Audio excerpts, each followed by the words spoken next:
খারাপ সময়টা হয়তো অতীত হয়ে যায়, কিন্তু মানুষের খারাপ ব্যবহারটা কখনো অতীত হয়ে যায় না। শুধু নিজে থেকে কথা বলা বন্ধ করে দেখো, দেখবে অনেক আপনজন বড় হয়ে যাবে।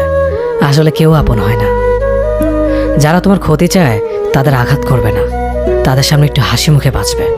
দেখবে তুমি আঘাত করলে যা কষ্ট পেত, ওরা তার থেকেও বেশি কষ্ট পাবে। যত মিশবে ততই মানুষ চিনবে, অভিনয় যে কত প্রকার হয় তা বুঝতে পারবে। সবাইকে তোমার সত্যতা জানানোর দরকার নেই, যে যা ভাবে তা নিয়ে সমালোচনা করতে দাও। বেঈমান মানুষগুলো কখনো অপরিচিত মানুষ হয় না, খুব কাছের মানুষগুলোই বেঈমান হয়। মানুষ চেনা শুরু করলে এমনিতেই বন্ধুর সংখ্যা কমে যাবে, এটাই বাস্তব।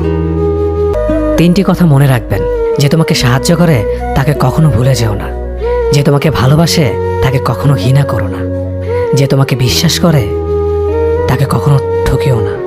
ধোঁকা একজনেই দেয়, কিন্তু বিশ্বাস সবার উপর থেকে উঠে যায়।